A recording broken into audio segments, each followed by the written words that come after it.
Good afternoon, everyone. Happy Friday. Thank you for joining us today, and for anyone that may join us afterwards on the recording on the website. Um, Today, we're going to be discussing. One second. Today, we're going to be discussing the concept of truth, racial healing, and transformation, and how it applies specifically within the context of higher education. Before we get into everything that we're going to do, I'll provide a formal introduction for our guest speaker, Dr. Khayree Williams, and I'll provide kind of a run through of what to expect. But before diving into that, I do want to begin, as always, by first and foremost acknowledging that our university rests on the ancestral homelands of the Anishinaabe Three Fires Confederacy, an honored alliance of the Ojibwe, Odawa, and Potawatomi peoples. Gichi Nambibini Zbig is the traditional name of Marquette. And as always, I hope I honored that well by pronouncing it accurately. I always try my best. And so, with that, as I was saying, today we'll be discussing a framework that we began talking about last week at the MLK virtual gathering in honor of the legacy of the Reverend Dr. Martin Luther King Jr. And that framework, again, is truth, racial healing, and transformation. Last week, we talked about these concepts from a transdisciplinary perspective, especially the concept of racial healing. We talked about it from the counseling perspective within the field of psychology. Dr. Mary Etchison did that. Dr. Lamar Hightower talked about it from the field of social work, that perspective. And Amber Merceau, our new director of the Center for Native American Studies, talked about the concept of racial healing from the perspective of Native study or from an indigenous epistemology. We had other speakers as well, like Dr. Leslie Larkin, who talked about the ancestral imagination and how that can also be a site of resistance, transformation, and survival. And so today we'll continue that conversation focused specifically on higher education. And it's for that reason that I'm honored to have Dr. Khayree Williams here with us today. Dr. Khayree Williams is currently serving as the director of Austin Community College's district's Truth, Racial Healing, and Transformation Campus Center. He'll tell you a little bit more about that specific center and more broadly about the work and how it applies to higher ed. Dr. Williams received his bachelor's of business administration and master's of education with an emphasis on college student affairs and leadership from Grand Valley State University, and a doctorate in community college leadership at Ferris State University. Dr. Williams has also amassed 14 years of professional experience shepherding diversity, equity, and inclusion work and advocacy for historically marginalized students at four institutions of higher education. And these four institutions include Grand Valley State University, Ferris State University, Calvin University, and then, of course, now Austin Community College in Texas. Dr. Williams' philosophy on the responsibility of higher ed to impact diversity is twofold. One of them is that student development includes both the students' academic and, of course, vocational programming as well, and intentional opportunities to grow in the area of navigating their culture, their cultural competence, which will allow them in turn to help shape their campuses while preparing them also to be leaders in diversity efforts in the future workforce and society at large. But it's also colleges and universities acknowledging that they only get better at serving all students equitably if and only diversity and inclusion are priorities for staff, faculty, and leaders at all levels of the institution. And so that's a good synopsis there of Dr. Khayree Williams, his background, his work, his focus. And with that, I'll actually go ahead and turn it right over to him so he can share with us about his work and the framework, which we can dive in a little bit more afterwards with some Q&A that I've developed beforehand. Absolutely. Thank you so much, Dr. Cruz. Good afternoon, Northern Michigan family. Greetings, students, faculty, staff, and community members and guests. So honored to be present with you, and so excited that you and thrilled that you're having this conversation and making this a priority at your institution. I'm going to pull up my PowerPoint. Yes, my name is Dr. Khayree Williams. I'm the director for Truth, Racial Healing, and Transformation at ACC, which is in Austin, Texas. And I'm gonna provide just a little bit of background on the work we're doing, background on the Truth, Racial Healing, and Transformation framework, and share some perspectives and experiences around how we're implementing the work and some things we've learned. But again, I'm so excited that you're having a conversation. It's so honored to be present with you. So as I was thinking about like what I was going to say today, and thinking about what truth means to me, what racial healing means to me, and how that leads to transformation, I really started to kind of reflect on my journey into this work and my journey along understanding my own truth. So born and raised in Flint, Michigan. If you know anything about Flint, well, you've probably heard about the Flint water crisis and some of the negative things, but it's definitely a community that has a lot of love and a lot of care and support. And it was a very positive experience for me for the most part. But what I will say about that and what's truly relevant to this conversation is that being a person of color, being a man of color, being a Black man growing up in Flint, Michigan, from 0 to 18, my experience for the most part was being who I am in a community where everyone looked just like me. So if you think about what that means, it's my school community was being in a community where everyone looked just like me. The community I lived in, my church community, my family circle, my friend circle, it was literally being around people that looked just like me from 0 to 18. I didn't understand and realize that that meant something until I had the opportunity to go off to college about 2 hours away from Flint and attend Grand Valley State University, which is in Grand Rapids, Michigan, but the main campus is in Allendale, Michigan, which is also significant. So at the age of 18, my parents, first generation college student, my parents hadn't completed college, had started but not completed college. But they, at the age of 18, they drove me to Grand Rapids. About a 2-hour drive. We got off of the interstate, and I remember we drove another 20 minutes, which was also significant because that additional 20 minutes was through cornfields. So that was my first little kind of inclination that something was going to be different about this experience. As we arrived on campus, we found my residence hall, and as we were moving me in, I began to realize as I was looking around and taking it in, we were moving me into a residence hall that housed about 350 students, and only 2 of those students looked like me, one being my roommate. So that's something else I took in. As I was walking around this campus, it served upwards of 22,000 students at the time. Most of the faces didn't look like me. As I was stepping into the classroom settings, in many of my classes, I was the only person of color. So that challenged me in 2 different ways. First and foremost, it was understanding that as a person of color who grew up around people that were just like me, all of my meaningful experiences, interactions, relationships were with people that looked just like me, which also meant that my knowledge, my wisdom, my understanding of people that weren't like me, that came from the media, it came from TV, it came from what I heard from families and friends, it came from negative jokes, which began to inform me around just building some of the stereotypes, biases, and just negative things that I was now had to be confronted with and work through. So one, it was understanding that part of my truth is that I have some work to do myself, and the other part was I can choose to run or I can choose to stay and embrace it. And so I got engaged in organizations like Black Student Union or the Gospel Choir because I needed to find my community and be around people that were like me. But I also was intentionally an RA, and I was on Student Senate, and I looked for spaces where I could serve around people that weren't like me, so I could kind of be in that uncomfortable space, but learn through it and grow through it and begin to build some positive relationships and positive ideas and positive interactions around people that were different than me. So to understand different cultures, understand different perspectives, understand the different beliefs. Even growing up in Flint, Michigan, we didn't talk positively about the LGBT community. So I was dealing with all these things and realizing that part of my truth is, yes, I had a good upbringing, but I have a lot of negative stuff I need to work through.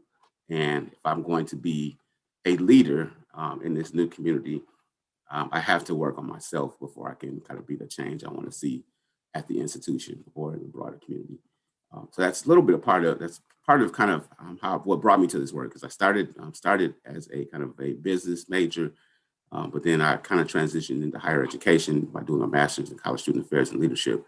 Because as I was getting engaged as a student leader and I was making some positive changes, I realized other students were having similar experiences, and that I wanted to contribute to that.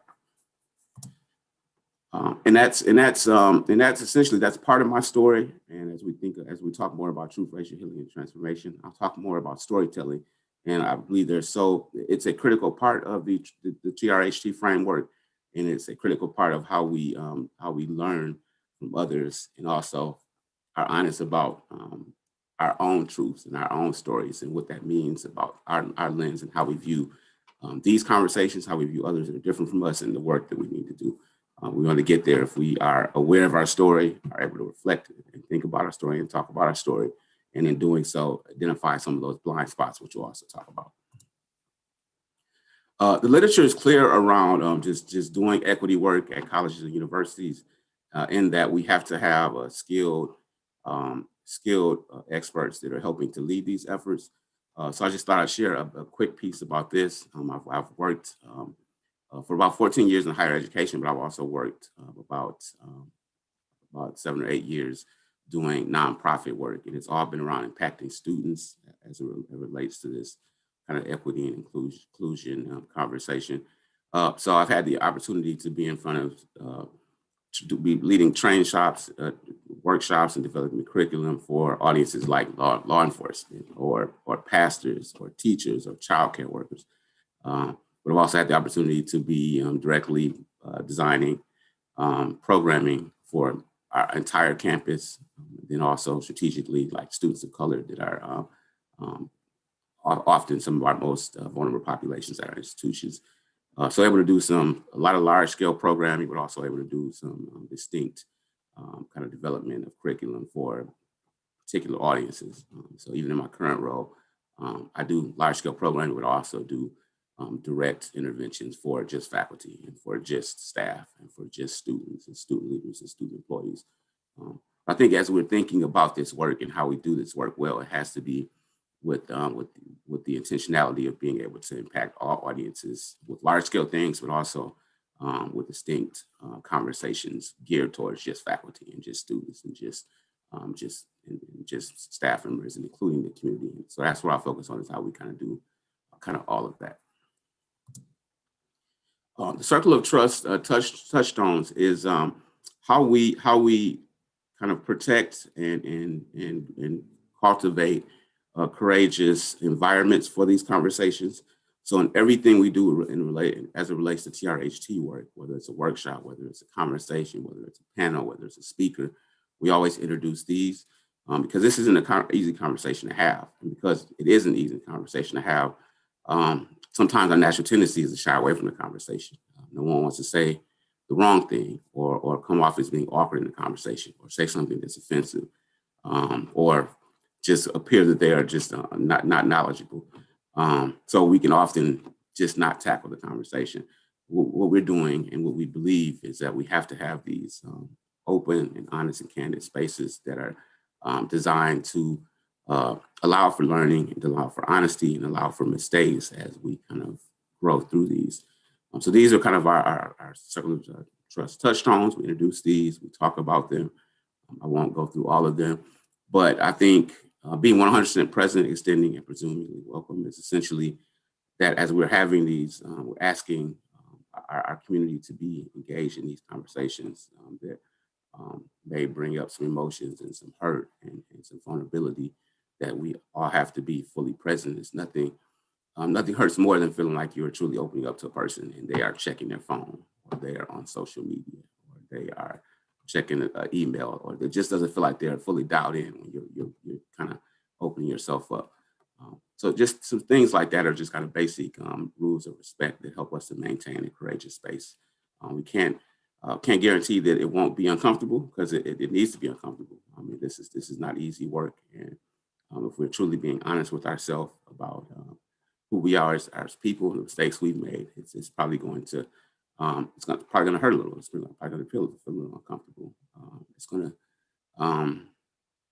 It's not good to know and understand and come to the realization that you have, you have made some missteps as it relates to this conversation, that we did some things that were rooted in biases or stereotypes, or that we've performed microaggressions, or that we've contributed to negative jokes, or that we've not spoke up for others that were impacted by some of these things. No suspending judgment. I think it's an understanding that we are all coming to this conversation with our own baggage. So everything that makes us us, both good, bad, or otherwise. And it's our heritage, it's our culture, it's our family experiences, our family perspectives, it's our community perspectives, it's everything that makes us us. And and we're viewing this conversation and how we engage through that lens. And it's very easy to not understand why someone has a totally different perspective. And it's because their lens is different. Everything that makes them is potentially different. So it's understanding that we have to suspend judgment and really be in a place where we're here to listen and to learn and to understand why a person has a different idea about that, or why they've had a different experience about that. One of the best ways to shut this conversation down is for someone like me to share the experience, and for your response to be, well, maybe you took that wrong, or maybe that's not what they meant. That doesn't add value to the conversation. It actually impedes the conversation, because it restricts people from wanting to share more and to open up. So I won't go through all of them, but these are what we use in everything that we do, and they're so important to maintaining a space where we can be courageous and be respectful, and truly listen and learn, and refrain from kind of debating, but just be in a space where we want to learn and want to grow. This is the TRHT framework. So the Truth, Racial Healing, and Transformation was not founded, was not developed by my institution. It's part of a larger kind of nationwide conversation. The Kellogg Foundation kind of pioneered the work, and their goal was to partner with all industries to impact a narrative change. So it's similar to there's elements of the critical race theory that are similar to this framework. There's elements of the campus racial climate framework that are similar to elements of the TRHT framework. Well, I think all three are based in the fact that our systems, our major systems that impact all areas of our life, from education to housing to healthcare to entertainment, just all these systems are essentially rooted in racism. And though that feels and probably sounds harsh to hear, it is the truth, and we believe that we have to kind of start with the truth. So what I mean by that is thinking about the institution of law enforcement. It was founded with one of the major and primary purposes being to retrieve slaves from slave owners. So if we've never truly dealt with that, then to me, it makes sense that community of colors and law enforcement often have a pretty tenuous relationship, because they haven't dealt with that truth. And the narrative, if the narrative is only communities of color and police don't always see eye to eye, we haven't got to the understanding of why that is and how that started. We haven't dealt with that.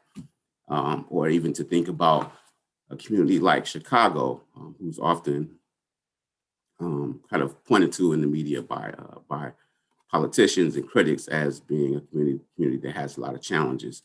I feel like we often, it's almost in a sense putting the rock and hiding our hands, so we don't talk about the root and the causes of places like Chicago. So we think about, for example, something like the GI Bill, and if we truly have a real conversation about it, there were white men serving our country next to, for example, men of color or Black men who were able to come back and to reap the benefits of home ownership through the GI Bill, while the same men that were serving next to them weren't able to. So years later, there's billions of dollars in generational wealth and home ownership that have been passed down generations and generations that other groups just weren't able to take advantage of.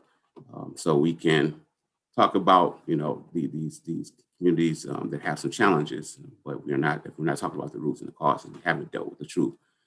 So TRHT framework is all about narrative change. It's about dealing with the truth. It's about being honest and explicit about the truth. It's about pointing out the root, pointing out the causes. It's about acknowledging that these things are not fictional, but that they're real. They've been real in the past. They are still real in the present.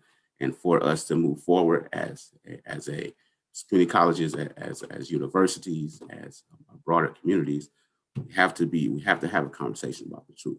We have to be willing to say, this stuff happened. It's still happening. These are some of the issues and challenges that are presently happening. How are we going to be bold and courageous in making those changes? So it's comprehensive and national and community-based process to plan for and bring about transformational and sustainable change that addresses historic and contemporary effects of racism. So it's like yeah, as an institution of higher education, our role has to be that we're equipping our students to be the best and the brightest in their fields, their vocational fields, and their programs. We want to groom the best teachers um, and doctors and journalists, and even for us in community college, auto mechanics. We have just so many great programs that your institution has and my institution has. We want them to be the best, the brightest in that. But if we haven't, as the demographics of our country continue to change, likelihood they're going to be working in a diverse workforce is more and more likely. So what that means is we have to also equip them with how to have this, be engaged in this conversation and have it in a way that's going to contribute to positive change. It's going to contribute to them being able to thrive in that workforce and bring about change and move it forward and be on teams, diverse teams, and be able to navigate differences in perspectives and ideas and experiences and culture and heritage, but also all with the goal of working towards the company's goals, or towards being in a community and working towards making the community better. If we don't provide these skills and these opportunities to make the mistakes and ask the questions and have these growth around some of our blind spots as individuals, while students are on our campuses, then I feel like if you allow them to walk across the stage and get that degree and get that certificate, we've only taught them how to be the best teacher, but nothing else, or the best journalist, but nothing else, or how to navigate this conversation. And I feel like we've kind of not developed the whole student, and I feel like we've kind of failed in some respects in our job. TRHG is also about helping communities across the U.S. embrace racial healing and uproot the conscious and unconscious belief in hierarchy of human value that limits equal access to quality education, fulfilling employment, safe neighborhoods, equal housing opportunities, and quality healthcare. So as we are kind of in many respects, developing leaders of tomorrow, is with the understanding that as they go out into the field, they'll be able to, if we equip them properly, they'll be able to make that impact on all these systems that need the amazing next kind of crop of leaders. So that's a little bit about the framework. It's narrative change. It's a nationwide effort. It's not just about colleges and universities. We work with American Association for Colleges and Universities. We partner with them for our support around this framework. But then there's all industries are engaged in this work. And even last week was National Day of Racial Healing. So community centers and universities and colleges and organizations and companies that do TRHT work are celebrating that as a nationwide effort. And it's something that a lot of folks are involved in. I believe it just opens up some positive venues and platforms for us to have this important conversation. Truth. So the truth is kind of the first T, and it's the first kind of element of the framework. How I view it in kind of layman's terms is it's being true about our individual or institutional story, how it impacts us, what blind spots we have, and then moving forward from that. So I shared a little bit about my truth and a little bit about my story. It's important to understand what that means for us, what that means good and bad. It makes us who we are. What does it mean about how we still need to grow and learn? I hadn't had a ton of experiences. So for example, I inexplicitly, maybe in some ways explicitly, I was taught to be very distrustful of people that didn't look like me. I was taught to be wary of people that were trying to befriend me, trying to have interactions with me. They likely had a different agenda. I was taught that when it came to my interactions with law enforcement, I should be a little bit scared. I should be a little bit weary. And a lot of that is rooted in, elders and people that were part of my life that had some negative experiences. And wasn't all rooted in falsehoods. But if that's all you hear, then it does impact how you think and how you approach things. So those are things I had to work through. And some of my blind spots where, I don't know how to, I don't trust this person because of the way they look. And that's something I need to work through because I'm in this amazing university community. And I'm going to be here for the next 4 years, but I'm also going to be working in this world that's changing. I need to work through that and get past that. But it's also, as we're thinking about your Northern Michigan community, your campus, it's also being real and having those honest and candid dialogues about history of the institution, past, present, and what the challenges are. We, we can, we can say diversity and inclusion are important and are a priority, but if we can pat ourselves in the back when we do some great things, but we also need to have those critical conversations about where our areas are that we need to continue to grow and be better at. So like one of the conversations we're having at my institution right now is around our graduation metrics for our Black and Hispanic and Latinx students and improving those. That's one of the areas that we know and understand that we are not doing what we need to do in. Other ways that we are having this conversation around truth is my office hosts has essentially some workshop modules that we can offer and tailor to just student groups or to faculty groups or to staff groups. So these are some of the topics that we share. So essentially for a faculty member, if a faculty department wants to have a discussion, they reach out to me and we talk about their goals and their outcomes. Then we kind of tailor it. It can be an hour and a half, it can be 3 hours. And then we, right now we're doing it virtually, but then we set up a date and we have that conversation, and it's activities. It's some of the framework, the academic part of it, and it's also activities, it's conversations, and it's pushing us as faculty and staff to grow on these issues. And we do the same thing for student groups, for student leaders. We also integrate community into a lot of our conversations, but it's tackling these tough conversations around racism, around implicit bias, around macro and microaggressions, privilege, just all these isms that for too long we have been too shy to talk about or denied that they were real, or just didn't know how to engage our community in. So when we're having these spaces, we're providing these spaces and places where we can have these intentional conversations and allow for grace in making mistakes in the conversations, and allow for space for people to share their experiences and share their stories, allow for space for people to ask some of the questions that it just wouldn't be comfortable asking in other forums. So that's kind of how we're tackling the truth. And what does racial healing mean? So being in community and exploring and understanding and starting the healing process relies on past and present trauma, past present experiences. So I have worked on either a college or university campus for, as I shared, nearly 14 years now.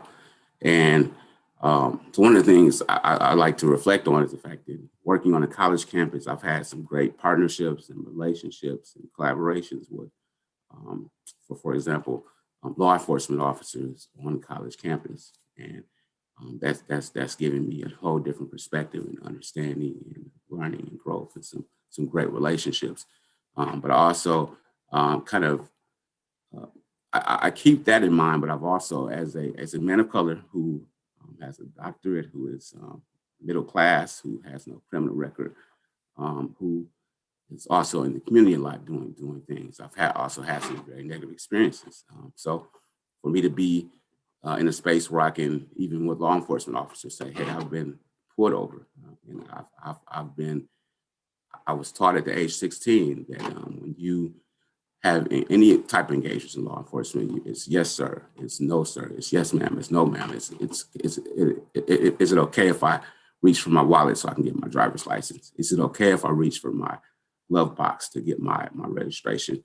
Like I've been trained, and it's almost, it's so much a part of me, it's almost a routine. I know that I do it. Just 2 years ago, I was pulled over for speeding, and I went through my normal routine, but the only thing different about the experience, and I've been pulled over quite a few times in my life. The only thing different about that experience was that the officer kept his hand on his gun up during the whole experience. And for that to sit with me, and for that to be something that made me even more anxious and nervous, and for that to be something I'll never forget, but also be able to be in a space and share that with law enforcement officers and say, this is, I know you, I've had great relationships with you, but I've also had these negative experiences, and that impacts me as well. And for them to hear that, and for them to not discount or invalidate my experience, and for them to listen, and for them to be also in the space with students who can share some of the similar experiences, is how we kind of move through the process of beginning to heal. It's being heard, it's being seen, it's hearing others' perspectives and experiences, and it's us just being in community and sharing those things, no matter how tough it is. So that's kind of how we approach racial healing. It's so one of the things we do is racial healing circles. Some of the pictures you see are some faculty and staff engaging in that experience. The top right photo is an activity we did at our National Day of Racial Healing, which is open to faculty, staff, community, and our students. And essentially, I think for 30 seconds, you had to kind of keep your fingers together, and you had to look each other in the eyes and just be present and see each other and feel each other and acknowledge each other as being in the same community, even though you were different.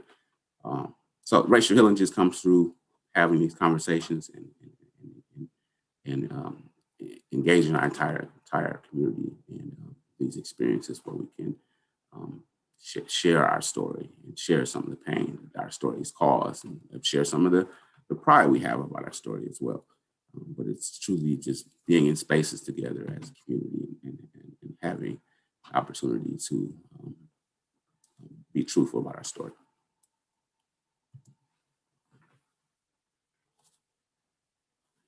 And transformation, transformation is being in community and working alongside one another to design strategic interventions to impact systematic and institutional inequities. So I think for me, as I think about the work we're doing, the goal is to improve our community.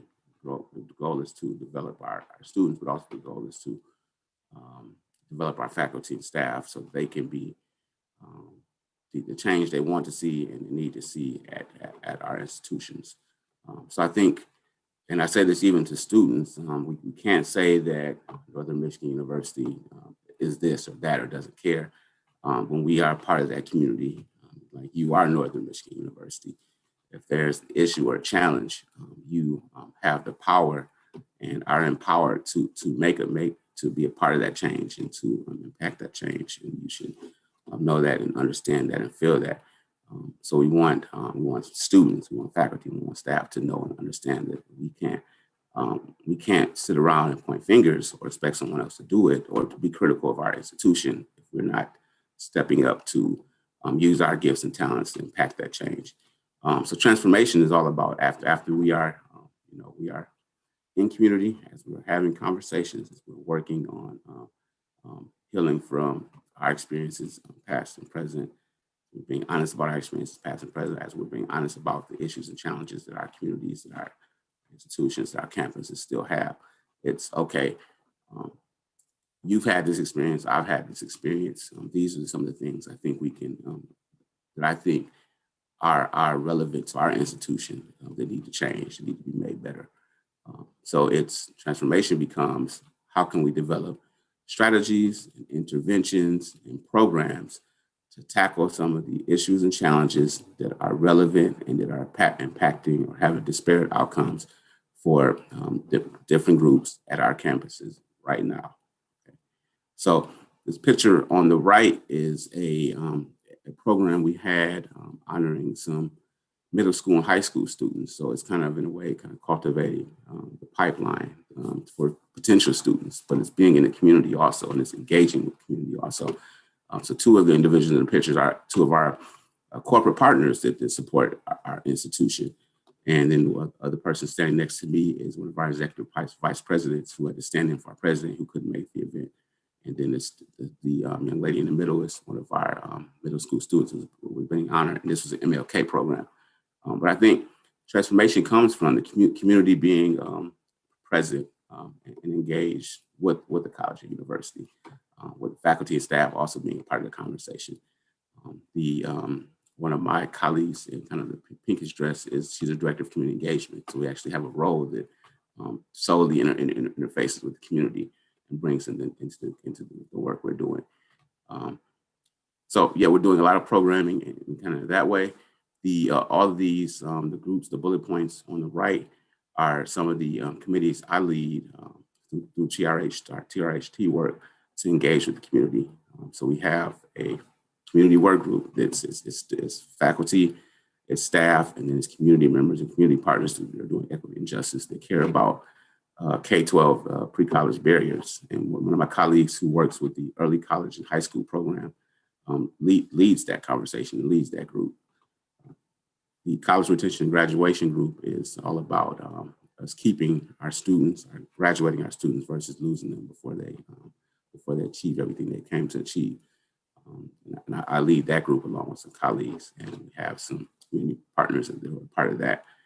Community Equity and Justice Matters Greater Austin area is led by Ms. Loretta, who's the Director for Community Engagement, and that's being engaging with community partners and the college around these issues.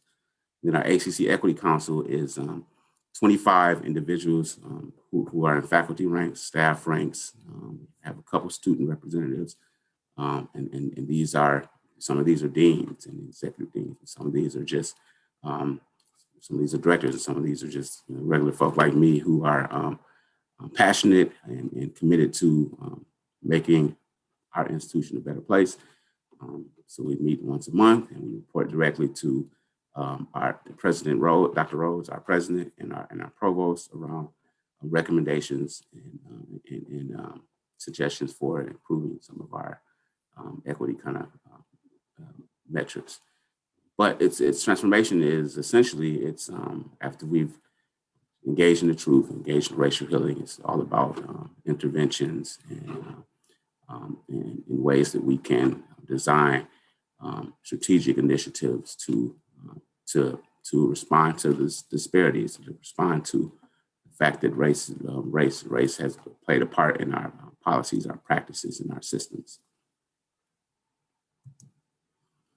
And pulling all that together, so the truth, the racial healing, and the transformation, for us, it begins to look like this. It begins to look like the community and our students and our faculty and our staff collaborating to work on interventions, but also to have conversations about further change and further interventions. So this is a kind of a snapshot of our Truth, Racial Healing, Transformation Week that we had last week. And it was 12 virtual sessions. They were free, open to the public. They were all hosted on a Zoom platform. And I think, some great feedback from the week, but I think the biggest win was the cross collaborations. So, for example, the first program to kick off the week was led by an academic advisor and a gentleman who runs a nonprofit in the community that mentors young male fathers of color. The second program, the National Day of Racial Healing, was led by, it was a panel of our own ACC Police Department, so officers and a couple students having this conversation about justice and policing and some of the issues and challenges and some of the bad or negative experiences that have been had and how we work through that. National Day of Racial Healing was the second event on Tuesday was an event that the art department led and Student Life led. So Student Life helped to identify a student band to perform for the event. The art department worked with 6 local artists to bring, to do a video project. So it was showcasing their art, but showcasing how they confront justice, so social justice and activism through their art. We had a faculty member that read some poems about equity and social justice that he wrote himself. Some of the just great ways to truly be having this conversation of truth and racial healing, but as a community effort in a collaborative fashion. All the events were, it was students, faculty, staff, but also community, and all the events were attended with the outcome of impacting students, faculty, and staff in the community. But having open and honest dialogues about these issues, having open and honest dialogues about the issues and challenges past, but also present, and what we need to do and how we can impact them now. We brought Jane Elliott of kind of the blue-eyed and brown-eyed fame to talk about moving our campus beyond implicit bias, making a more welcoming community.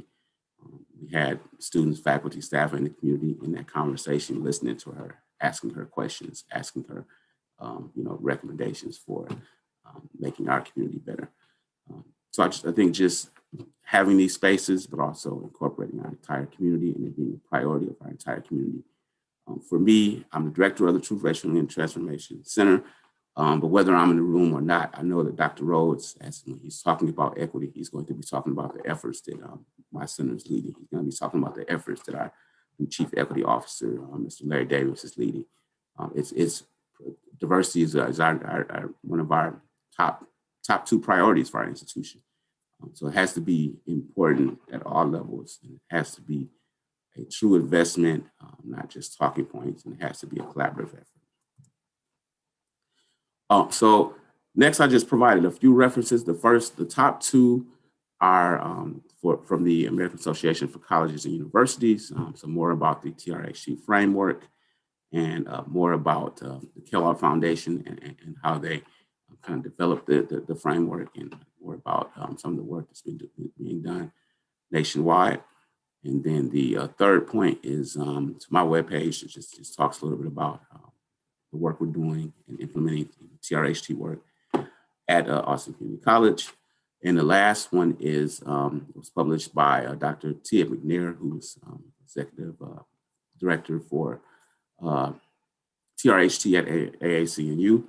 And it's a highlight of some of the work that's been done in all the different institutions and kind of the direction we are moving into in the next few years, and how many of our institutions are responding to some of the issues and concerns around justice and social activism and law enforcement, and just a lot of the stuff that we've seen in 2020. So those are a few resources to pull from, but absolutely, I meant to include my email, but I'll make sure that Dr. Cruz can share that with you. But with that said, I'll open it up to Dr. Cruz for questions. All right. Yeah, absolutely. Thank you. I've heard quite a bit about your center and the Truth, Racial Healing, and Transformation framework, but it's always helpful to hear the person leading it dive into it, give examples, really launch it in that way. So thank you for the presentation.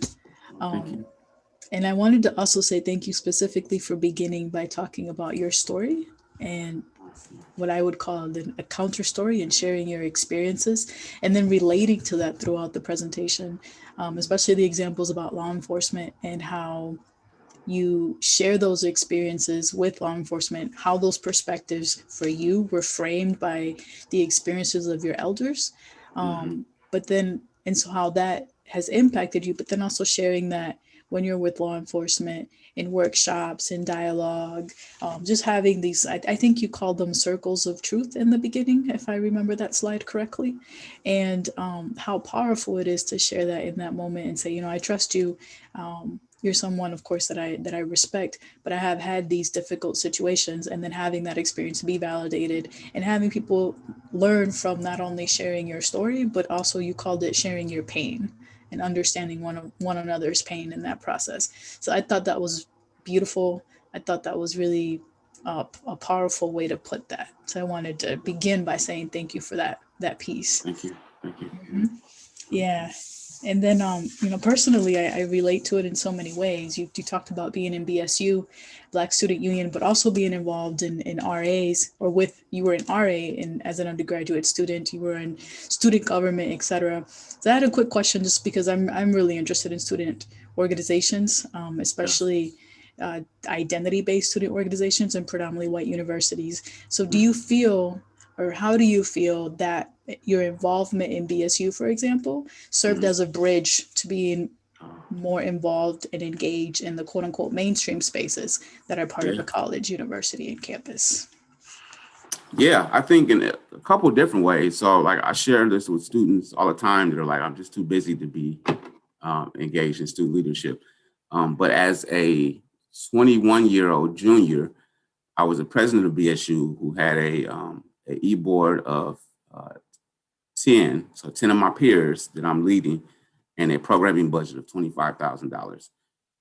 So in that role, I probably learned as much, if not more, than I did in any of my business classes, and just navigating, like being a leader of different personalities and different perspectives and experiences, and being in a role where I had to work with institutional leaders around the issues and concerns of Black students. So like one of the examples I have is that there was a large concern that our institution was not bringing concerts that reflected the Black experience or the Black interest. So we took this to the student senate. They didn't listen. We took it to the president's office. They said, okay, they kind of listened, they didn't listen. So we took it upon ourselves to do we got signatures. I forget the formal name. We got signatures of like 2,000 people. And we went back and said, listen, we need a concert, and we need you to all be considering us when we are doing things at institution wide that are for the whole student body. And we got like $10,000 to do a concert. So it just showed me, it helped to teach me and understand how to impact change on a large level, and how to be a leader in that, and how to use our voices, and how to use our passion in a positive way to impact change. So I think when it comes to like developing as a student, like your whole person as a student, it can't just be that you walk away from your campus with that academic knowledge, because there's so many more ways to engage outside of the classroom that are going to make you more valuable when you step into that interview for that internship or that interview for that job. Like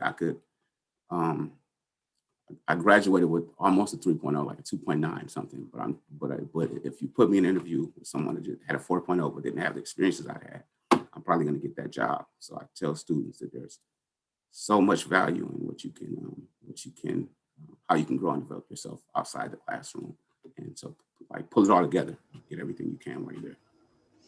Holistic student development, which is one of the main things that you brought up. Twofold. Your purpose in higher ed is twofold, and that was one of the things you brought up: holistic student development. Yes, absolutely. Yeah, you mentioned a couple of things that I wanted to ask, like what specifically are the strategies that you're working on, and one of the, I think it was on the transformation slide. You mentioned strategies around increasing retention and graduation rates for students of color. Can you talk a little bit about that? What are some of the strategies that your university is implementing? And if you don't mind, can we go back to the full screen? Sorry. Yes, absolutely. No problem. Yeah. There we go. I can see a little better now. Yeah. For the two populations that we know are most vulnerable at our institution, we know we have some challenges with, we've historically had some challenges with, we are actually, so BRASS is a new program. It's called Black Representation of Student Success through Support through Students. Black Representation of Support through Student Success.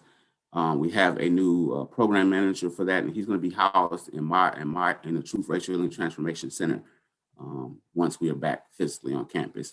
And then Ascender is a program that's crafted to intentionally support our Hispanic and Latinx students, and they're also going to be housed in the TRHT Campus Center.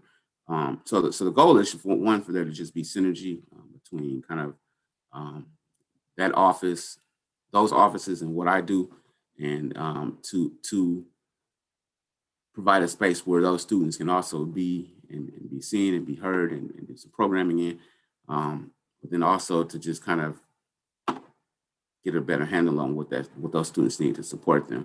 So those are two of the things that we're doing that are fairly new. And then the next thing is our Equity Council. We just launched that this year. So we're taking a look at, that's something we're taking a look at, like how we can move those, improve on those metrics and what needs to be done. So for example, on the academic side, one of the things that we're doing is the math department, which is one of our gateway courses where we can often lose students. And when you look into the data where we're losing a lot of Black and Latino students, is that now they're having some conversations with me and our chief equity officer around how to support all students. We're also helping with TLED, is our teachers organization that does the onboarding for all new faculty. So now we're doing a training module for as we onboard new faculty. around supporting all students around this truth, racial healing, and transformation conversation. So part of it is like larger strategic kind of institutional efforts, but then also part of it is how can we tackle it on the academic side as well by being in community with faculty and having these conversations. It's a great segue into the next question because it's a little bit broader. So that one was of course focused on students specifically in graduation and retention rate in particular. So I'm curious to know, given your experience implementing this framework specifically within the field of higher education, what role do you believe then that institutions like ours, right, colleges and universities, what role should we be playing in this work of advancing equity and social justice, especially right now during times of social unrest? How can we use this framework, again, specifically within higher education, to advance the goals of equity and social justice, given what you have seen as you implement your framework on your campus? Yeah, I think for me, it has to be from top to bottom. Like it doesn't, like my work doesn't work. I can't be effective if my president says we are doing everything right and we are good to go here at ACC.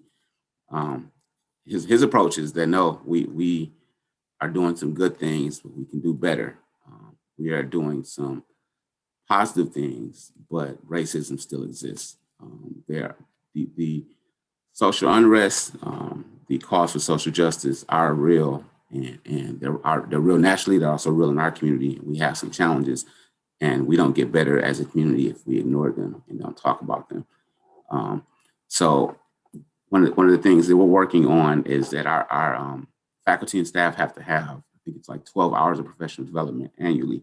And we're moving towards at least 4 of those being equity focused training. Like you're still able to pick what you go to out of the, all the offerings that are equity and diversity focused, but you have to do at least a quarter of your professional development as that. So for me, it has to be a culture where we don't just say diversity is important, diversity, equity, inclusion are important, but that it's important and it's going to be essentially a requirement for you to engage in it. We can't serve all of our students well if we're not working on ourselves as individuals. We can't serve our students well if we're not honest about the areas that our colleges and universities need to get better. So it has to be something that our leaders are echoing and investing in. ACC is one of like 10 community colleges that have a physical center. It's a significant financial and time investment, but our college feels it's important. I agree completely. And I have just one more question. And again, I think this one segues into that one as well, because it, like you said, it starts at the top and all the way throughout, right? And so providing professional development across the board for everyone on campus. And so that involves allies. And so my last question to you is specifically about that. What role can and should allies play in this work, both in the classroom and outside of the classroom? And I would add, before beginning the work of advocacy towards equity and social justice. What are your thoughts on that piece? Yeah, I would say I love allies, but I love partners even more.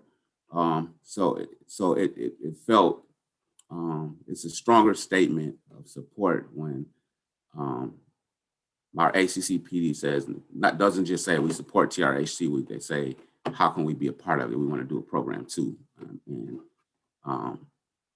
It may be a tough conversation, but we need to be engaged in it, and our community needs to see that we're engaged in it. To see officers take some tough questions about things that are going on in our nation and even in our local community, and be honest and open and candid about them. I think it says a lot to our whole community that we're all having this conversation. It's all important to us.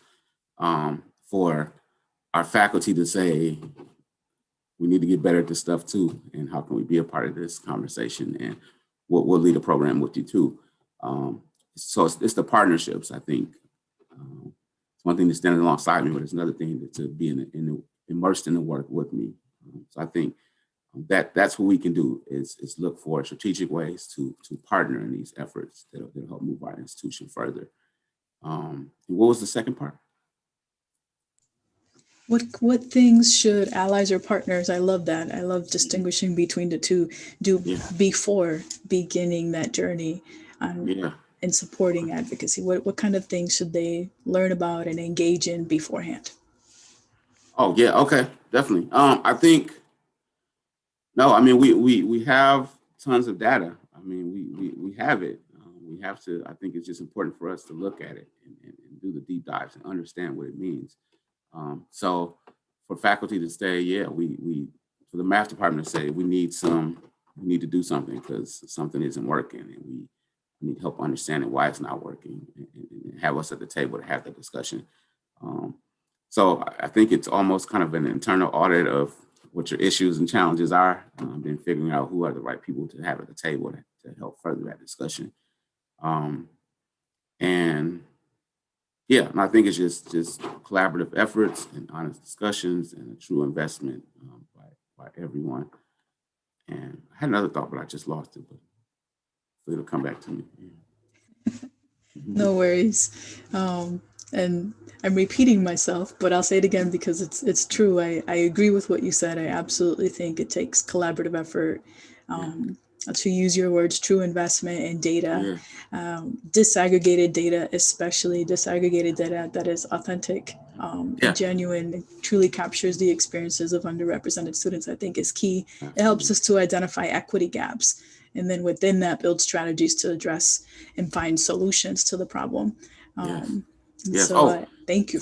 So we brought Jane Elliott. It wasn't cheap, and if it was just my budget, it may have not been possible. But faculty organization stepped up and paid half of it. So it's not just we support your work and we'll try to get some people there, but it's like let's partner on this and put our money where our mouth is. Exactly. Yeah, it's partnership right there. Well, we just have a couple of minutes left, so I wanna give you the opportunity to say anything else you may want to share with us. If there's anything you think we've missed that you would like to share with the group, please feel free. No, just it was an honor to been invited to have this conversation with you, and I'm truly excited that you are doing the work of Truth, Racial Healing, and Transformation. And if there's any way that I can support your efforts, as we are kind of building the car as we drive, I guess, so to speak. So we're working through it and learning through it, and it's tough work. So you have an ally, you have a partner in me. If there's any way I can support you all. Thank you. And likewise, if there's anything we can do to support, always feel free to reach out. So thank you very much for agreeing to do this. Thank you for sharing more information on the Truth, Racial Healing, and Transformation framework. As I've mentioned with you privately and in other sessions here on campus publicly, this is the framework we'll continue to explore throughout the semester. So using it formally for the first time at the virtual gathering, again, to honor the Reverend Dr. Martin Luther King Jr. last week, Monday, but continuing it throughout the semester in an intentional, strategic way. So we'll refer back to this recording many times throughout the semester for various gatherings, discussions, etc. And so thank you for providing us with that opportunity. And then to everyone on campus, stay tuned. You can find details of upcoming events, initiatives, and programs at our website, nmu.edu/diversity. We'll be updating that on a regular basis. But again, so Dr. Khayree Williams, thank you very much. Dr. Cruz, thank you. Thank you. And thank you everyone for watching. Stay safe and stay healthy. Be well, everyone.